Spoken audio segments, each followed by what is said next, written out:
Hello les bitches et bienvenue dans cette vidéo bonus sur le spot 1600 watts. Donc petite vidéo détaillée sur la fabrication du truc.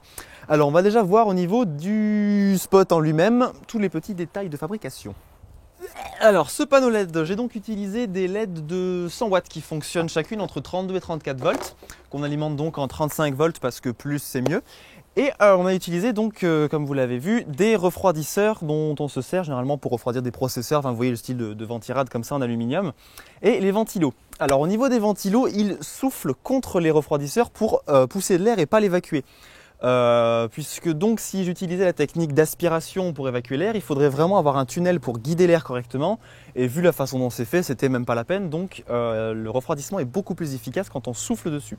Au niveau de l'échauffement, je m'en sors à peu près aux alentours de 50-60 degrés sur les LED, ce qui est peu comparé à un effet sans ventilo. Si on met pas de ventilo, elle monte à 110 degrés, elle commence à fumer, c'est le bordel. Donc il vaut mieux vraiment avoir les ventilateurs.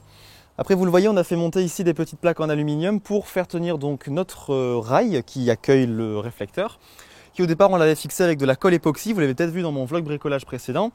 La colle n'a absolument pas tenu parce qu'on n'a pas dû bien poncer les plaques, donc on a décidé de maintenir ça avec des petites vis de diamètre 2. Et ça fonctionne, donc le réflecteur donne un gain en luminosité d'à peu près 51%, ce qui est vraiment top, mais bien sûr il y a encore des pertes en dessous, entre les LED et le réflecteur forcément. Mais on s'en fout, on n'est plus à ça après quand on a 1600 watts. Voilà, j'ai le soleil dans la gueule, je vois rien.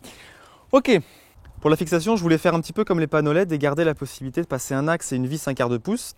Mais comme il me fallait plus de rigidité, j'ai utilisé des tubes et vous voyez une petite technique avec un fer plat et ici une cornière que j'ai maintenue qui donc me garde ma rigidité et qui me permet d'avoir un trou au milieu et un écrou. Au niveau de l'alimentation des LED, chaque paire de câbles de 4 mm² alimente 2 LED en parallèle. Donc vous voyez que là j'ai un pont qui alimente toutes mes LED. Et donc chaque alim sort 2 fils qui vont partir sur 2 groupes. Donc en fait j'ai une alim de 3 et 4 comme ça. J'ai utilisé des alims de 24 volts tout simplement pour être le plus proche possible du 35 volts auquel elles sont alimentées à fond. Tout ça pour éviter les pertes par effet Joule, par échauffement des câbles, puisque ces pertes dépendent de l'intensité au carré. Et si j'avais utilisé des alims de 12 volts, on aurait dû tirer plus sur l'intensité pour avoir la même puissance et donc beaucoup plus de pertes. Alors cette alimentation, j'ai utilisé une mallette de chez mes amis de Leroy Merlin. Donc vous le voyez, ça fait pile poil la bonne taille, j'ai vraiment eu de la chance encore une fois là-dessus. Et au niveau du courant, donc je fais arriver le 230 ici dans la première alim et après je me ponte avec toutes les autres alimentations, donc comme ça en parallèle. C'est plus simple, ça évite la tonne de câbles. Et après donc chaque alimentation, je me sors sur une sortie avec du gros fil, j'alimente mes transformateurs là avec donc le réglage qui se fait par les potentiomètres un petit peu plus loin. En fait ces petits transfos rouges là il y a déjà un petit trimmer, c'est comme un petit potentiomètre mais vraiment au réglage très fin. Et je l'ai utilisé je crois en série avec un potentiomètre de 10 kg pour pouvoir faire varier la puissance entre 26 et 35. Voilà, les fils ils sortent, ils rentrent dans ma boîte. Au niveau de la boîte, j'ai les interrupteurs qui me font passer en série le plus du courant et les voltmètres donc ils se mettent avec juste j'ai un petit fil de tension en fait, un petit fil qui me sert à mesurer la tension sur chaque truc. Les potentiomètres je règle et puis là je ressors là-dessus. Alors les connecteurs XT60, j'ai utilisé des petites pièces, vous voyez, pour les maintenir, puisqu'à la base c'est pas des connecteurs qui sont faits pour être mis sur un châssis. Et donc je les ai imprimés en 3D tout simplement. Donc ça, je vous mets les liens dans la description vers le petit modèle. Si vous avez une imprimante 3D, c'est super pratique.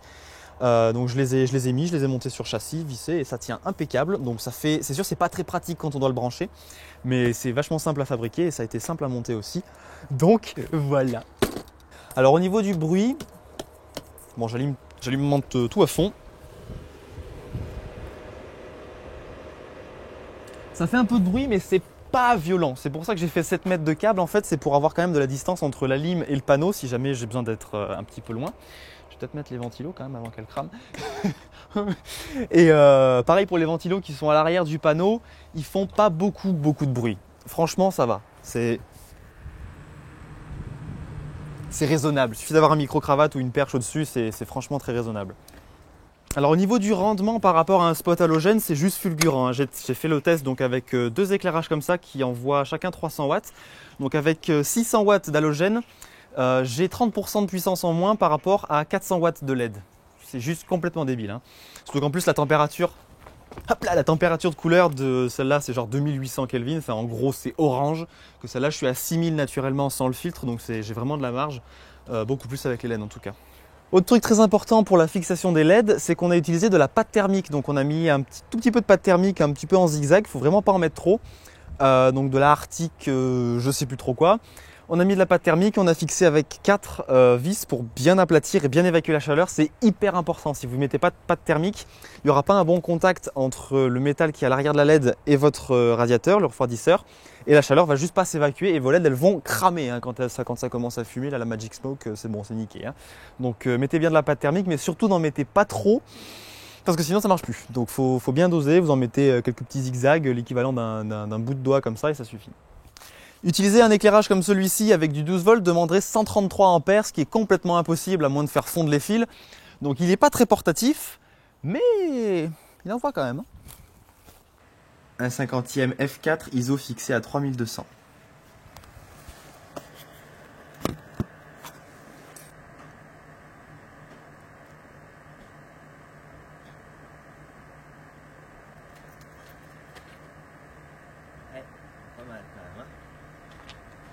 Eh bien merci à tous d'avoir regardé cette vidéo détaillée sur le spot maison 1600 watts. N'oubliez pas d'aller voir la vidéo sur ma chaîne principale pour voir tous les tests et surtout voir où j'ai acheté tout le matériel.